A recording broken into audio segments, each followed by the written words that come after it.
Good morning, children. In the second chapter of economics, today we will study people as resource. Okay, what is resource? You have studied earlier classes. Anything which is available on the earth surface, which has a value. Okay, a worth is called a resource. How people become a resource?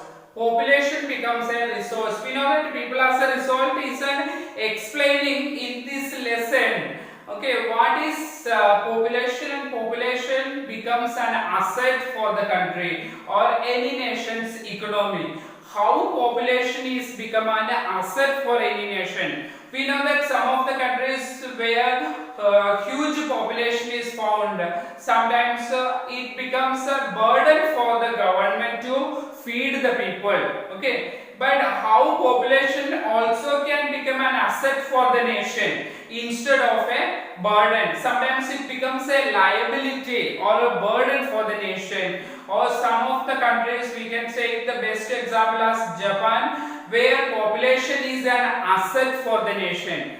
What difference does it make when the number of people are more in any nation? Population is very high, it becomes a burden or it becomes an asset for the nation. So today we will discuss more about this topic, how human beings become human capital. Okay, human capital can be invested in industries or any type of development. How is possible? We know that there is an investment made in the form of education or training and medical care also. In fact, the human capital is a stock of skill and productive knowledge within the people. Okay, so we know some of the nations there is high population, but if the people are uneducated or illiterate, it becomes the burden for the government. If people are highly skilled or trained, they can be productive. Okay, so here referring people as a resource is referring a country's working people in the terms of their existing productive skills and abilities. Okay, if people are given training or if people have ability, they can be used in a productive population. They can be called as productive population. So they can become an asset for the nation. So here when looking at the population from the productive aspect, the ability to contribute to the creation of a gross domestic product, okay, or gross national product, which means people who are highly skilled, highly educated, and they can become productive for the nation. They can contribute something for the development of the nation. Okay, so like other resources, when we know that there are many resources available, many types of minerals or forests or rivers, these are all natural resources. If these resources, when we are extracting, we are utilizing these resources, we can develop our nation. Okay, like that, like other resources, we know here population is also a resource if they are highly skilled or highly trained. Okay, if they are skilled or trained, we can call them as a human resource. Population or people as human resources. Okay, so that here there are some problems also when providing. If there is large number of people existing in a country, it becomes a burden for the government to provide them education, health facilities and all other basic necessities. Okay, so mainly when the existing human resources is further developed, when we have a large number of population, if this population is developed, providing them adequate or sufficient food and education, health facilities, they can be productive. Okay, when this also we can say that investment in human capital through education, training and medical facilities. Okay, this population should be given proper training. Okay, in education and proper health facilities are provided, they can become the physical capital for any nation. Okay, so better trained people can be productive comparing the unskilled workers or laborers. Okay, We know India's green revolution also is a dramatic example of how the input in a greater knowledge in the production of improving technologies. Okay, we know that when we introduced the green revolution, we know some people who are highly skilled and educated, they made the green revolution. They introduced the green revolution. That means that they can find out better ways of production, so that the production increases in large scale. When green revolution was introduced in our country, production increased in a large scale, because we are introducing here new technology. For introduction of new technology, we need skilled people or trained people. If all the people in our country are illiterate, uneducated, they cannot contribute anything for the development of the nation. Okay, so here we know that a higher position of people get when we are highly educated, they can go for the better job opportunities are waiting for them. Okay, so when people are unskilled or uneducated, they go for the labor work only. Okay, agricultural laborer or other odd jobs they have to do. Okay, if they are highly skilled, they can be employed in the better opportunities. Okay, so here when we are more educated, people are more educated, they will become more healthier also. We know that when highly skilled or educated people, they know what are the nutritious food to be consumed, and they become healthier than the laborers or uneducated people, so they can become productive for any nation. Okay, now we know that human capital, these people who are educated and skilled and trained, they become human capital. So they are superior to other resources like the physical capital. Human resources can make use of the land and capital, utilizing our land. They can test the soil quality. Also, they are efficient in utilizing the modern methods even in agriculture also. We know when introducing the green revolution, agricultural products or produce became larger, increased in a large scale here, so that the human beings become an asset for the nation rather than liability or a burden of the government. Okay, but large population need not to be burden for the economy. It can be turned into a productive asset by investing human capital. So we know we can take some of the examples of two people here. The stories are given here. Then some countries we go, they have invested their capital in people. That means in human resources.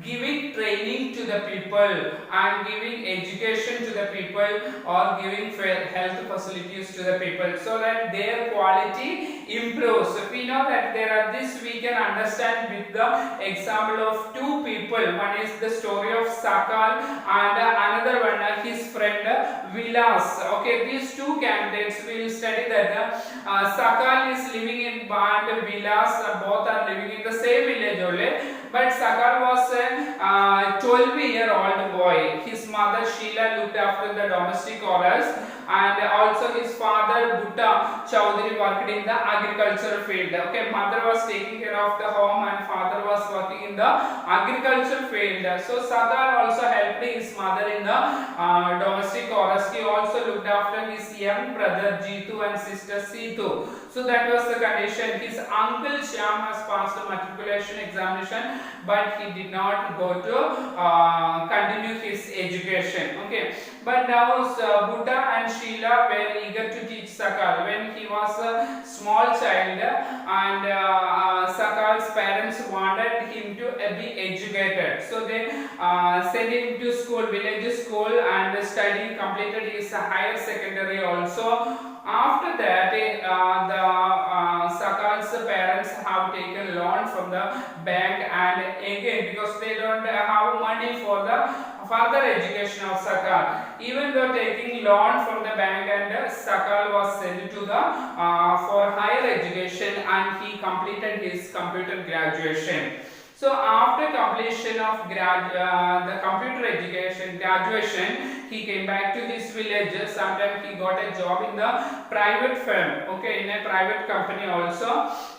He worked as a computer operator there. Also, he was better, very good in education, and he got the better training in computer, so that there itself he also made a new software there. Okay, so he designed a new kind of software for the company, so company appreciated him, and also company, his boss gave him the promotion also. Now you can see here how was the condition of Sakal, and he is from an ordinary agriculture family, peasant family, but now his position is in the higher level. Okay, he is getting the higher ranks in his office also. Now Sakal's parents are agriculture farmers, but we know that now Sakal became an officer or an employee. Now we can take another example of Vilas, who is also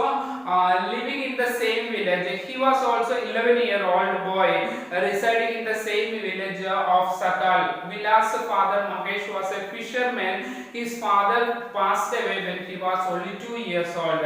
When he was child, his father expired. His mother Geeta sold fish to earn money to feed the family. She bought a fish from the landowner's pond and sold in the nearby mandi or in the market. She could only earn 150 rupees per day selling the fish. Okay, very meager wages she was getting. It was not sufficient for taking care of the entire family also. Later what happens, Vilas become a patient of arthritis. Some health issues also he had. His mother had no money to take him to the hospital and giving treatment. If he was given treatment on time, he could have become more healthy. But mother was unable to take him to the hospital, so he became a patient and he continued his ill health. So he was also not interested in studies. He helped his mother in cooking and also looking after his younger brother Mohan.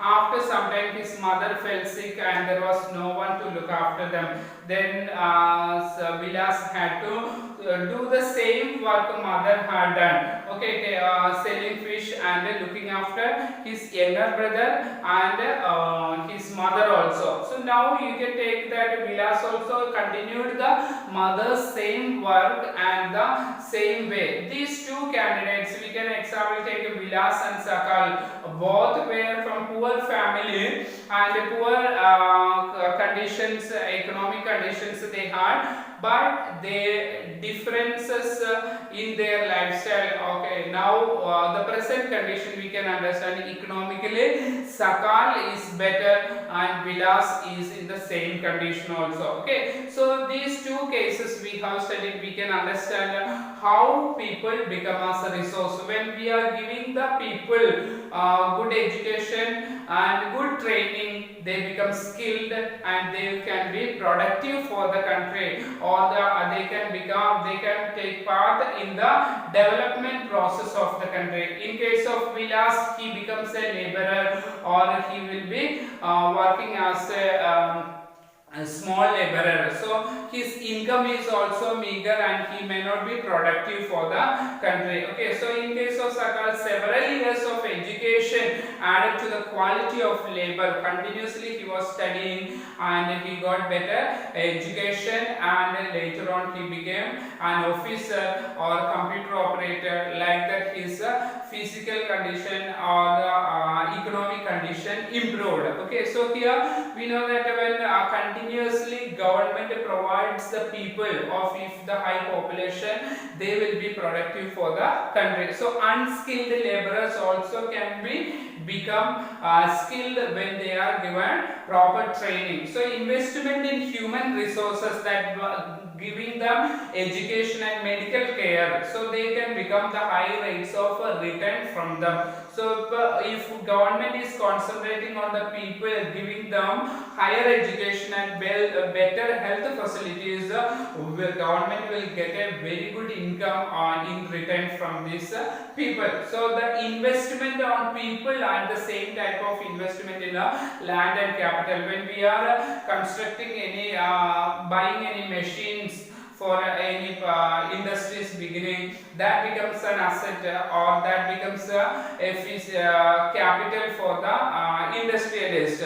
So when we are buying 10 acres or 15 acres of land for agricultural purposes, that becomes also a capital for us, so that we can start the industries or agriculture there. We will be earning like that. When human beings, we are investing on human beings, that means giving them training and giving them better facilities, they also can become productive, and human capital also will be much valuable than other physical capital. Okay, so here we know that the countries like Japan, we can say the best example, they invested in human care resources. Okay, so we know that after the Second World War, the two cities of Japan, Hiroshima and Nagasaki, were completely destroyed. We know. In Japan also there is no much agriculture done, and very few areas of agriculture is done, but they are using the modern method of agriculture. Modern technology is introduced in agriculture, so that within the limited area they can produce large scale output. Okay, agriculture products will be in large scale. Also we know that large scale technology is utilized in Japan, so that the electronic and electrical items are largely produced there in Japan, which is sold out all over the world. Their products are very advanced, using advanced technology they are making the products. Okay, so they did not have any natural resources in Japan. It's a small nation. We know that there are no such kind of natural resources available. So these countries are developed and become very rich. We know that Japan is one of the richest nations in the world. So here the import of natural resources needed in their economy. For they do not have natural resource, they have to import natural resources from other countries. So they concentrated much on developing the human resource. The country has given preference to develop the human resource, so that they have invested on people, especially in the field of education and health. Okay, so these people have made efficient use of the other resources. What are the resources like land and capital? What is available within the limited land and capital? The people made more production from them. Okay, because when people are efficient, highly skilled, they can make use of these resources which is available more productive.